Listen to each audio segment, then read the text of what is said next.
সকালবেলায় আমার স্বামী যখন খেতে বসলো তখন পাশের বাসার স্বপ্না ভাবি একটি বাটি হাতে নিয়ে আমাদের বাসায় চলে আসলো। এসেই বলল, যাক আপনার খাওয়া হয়নি, গতকাল রাতে বললেন না আপনার ইলিশ মাছ খেতে অনেক পছন্দ, তাই আপনার জন্য ইলিশ মাছ রান্না করে নিয়ে এসেছি। আমি তখন বললাম, ভাবি আল্লাহ আমাকে দুইটা হাত দিয়েছে, আমার স্বামীর যখন ইলিশ মাছ খেতে ইচ্ছেই করেছে আমি ওকে রান্না করে খাওয়াবো, আপনি দয়া করে নিজের বাটি নিয়ে এখান থেকে বিদায় হন। তখন ভাবি মুখ বেঁকিয়ে বলল, দেখেছো ভাই তোমার বউ আমার সাথে কেমন ব্যবহার করছে, এমন মেয়েকে নিয়ে কেমন করে সংসার করো তুমি। তখন আমার স্বামী রেগে গিয়ে আমাকে বলল, তুমি এতটা ছোট মন মানসিকতার হলে কবে থেকে, সামান্য একটা ব্যাপার নিয়ে তুমি এমন কেন করছো। স্বামীর এ কথা শুনে আমি কোনো কথার উত্তর না দিয়ে চুপ করে রান্নাঘরে চলে গেলাম। রান্নাঘরে যেতে যেতে কানে ভেসে আসলো আমার স্বামী ভাবির কাছে ক্ষমা চাচ্ছে আমার এমন ব্যবহারের জন্য, কিন্তু ব্যাপারটা আমার মোটেও ভালো লাগলো না। আমি থাকতে আমার স্বামীর নিজের ইচ্ছার কথা অন্য কারো কাছে কেন বলবে, আর তাছাড়া আপন কেউ হলে সেটা মেনে নেওয়া যেত, অন্য মহিলার সাথে ওনার এত কিসের কথা। স্বপ্না ভাবির স্বামী বিদেশে থাকে, কয়েক বছর পর পর দেশে আসে, 2-3 মাস থেকে আবারও চলে যায়। স্বপ্না ভাবি বাসায় একাই থাকে, শুনেছি ভাবির শ্বশুর শাশুড়িও আছে, কিন্তু তাদের সাথে খুব একটা ভালো সম্পর্ক নেই। এতক্ষণে ভাবি হয়তো চলে গেছে, আবার দাঁড়িয়েও থাকতে পারে। ইচ্ছা করছিল ভাবিকে ঘাড় ধাক্কা দিয়ে বাড়ি থেকে বের করে দিতে, কিন্তু সকাল সকাল ঝামেলা করতে ইচ্ছে করছিল না। সবজি কাটা শেষ করে ফ্রিজ থেকে মাছ বের করতে গিয়ে দেখলাম আমার স্বামীর খাওয়া দাওয়া শেষ হয়ে গেছে, ভাবিও হয়তো চলে গেছে,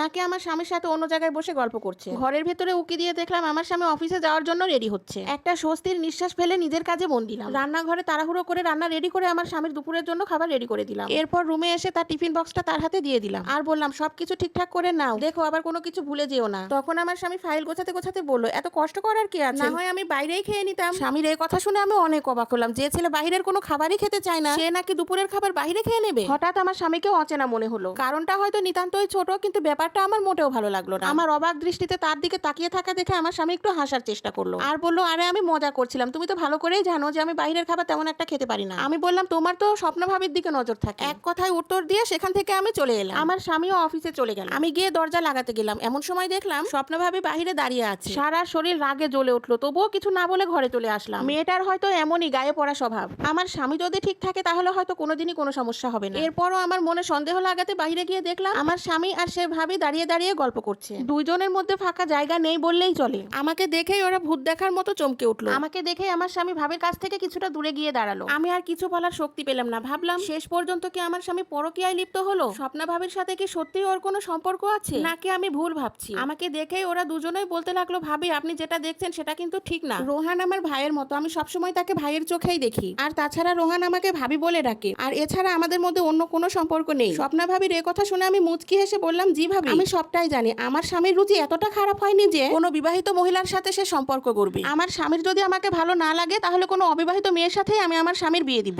আপনি এসব নিয়ে কোনোই চিন্তা করবেন না, আমি এগুলো নিয়ে কোনো কিছুই ভাবিনি। স্বপ্না ভাবির মুখটা মলিন হয়ে গেল, আমার স্বামীও চুপ করে সেখানে দাঁড়িয়ে আছে। বাহিরে হাসি মুখে থাকলেও আমার ভিতরটা কষ্টে দুমড়ে মুচড়ে যাচ্ছে। স্বপ্না ভাবিও কোনো কথা না বলে চুপচাপ সে তার নিজের বাসায় চলে গেল, আর আমি চোখ বন্ধ করে নিজেকে স্বাভাবিক রাখার চেষ্টা করলাম। আমি রুমে চলে আসবো এমন সময় আমার স্বামী আমার হাত ধরে রেখেছে। শান্ত দৃষ্টিতে আমি আমার স্বামীর দিকে তাকিয়ে রইলাম। তখন ও বলল, অন্য কাউকে তোমার স্বামীর ভালোবাসা দেওয়ার এত মন মানসিকতা আর উদারতা হলো কবে থেকে? আমি বললাম, যেদিন থেকে আপনি পরের নারীর উপরে ঘনিষ্ঠ হয়ে দাঁড়াতে শিখেছেন সেই দিন থেকে। আমার স্বামী বলল, কখনো কখনো চোখের দেখাও কিন্তু ভুল হয়। এরপর আমার স্বামী আমার হাত ছেড়ে দিল, আর আমি সময় নষ্ট না করে রুমে চলে আসলাম। নিজের অজান্তেই চোখ থেকে কয়েক ফোঁটা পানি পড়লো। আমি এই মানুষটাকে হারাতে চাই না, আর বদলেও যেতে দিতে চাই না, শুধু নিজের করেই রাখতে চাই। পরের দিন দুপুরে পোলাও মাংস রান্না করেছি। আমাদের 4 তলায় একজন ব্যাচেলার ছেলে থাকে, সেই ছেলেটার জন্য এক প্লেটে পোলাও আর মাংস নিয়ে বের হবো। সেই সময় স্বামী বলল, প্লেটে খাবার নিয়ে কোথায় যাচ্ছ, তাড়াতাড়ি খেতে দাও, অনেক খিদা লাগছে। আমি বললাম, 4 তলার ওই ভাইয়াটাকে একটু খাবার দিতে যাচ্ছি, শুনেছি ভাইয়াটা নাকি একাই থাকে আর একা একা রান্না করে খেতে খুবই কষ্ট হয়, তুমি একটু অপেক্ষা করো, আমি খুব তাড়াতাড়ি চলে আসছি। আমার স্বামীর হাসি খুশি মুখটি এক নিমিষেই ফ্যাকাশে হয়ে গেল। আমি মুচকি হেসে বাইরে বের হয়ে গেলাম, আর ভাবলাম এখন বুঝুক কেমন লাগে। প্রায় 30 মিনিট পর ইচ্ছে করে বাসাতে ঢুকলাম। আমার স্বামী আমার জন্য অপেক্ষা করতে লাগলো। আমি বাসাতে ঢুকে আমার স্বামীকে কিছু না বলে ওয়াশরুমে ঢুকে গেলাম। আমার স্বামী আমার উপরে রেগে আগুন হয়ে আছে।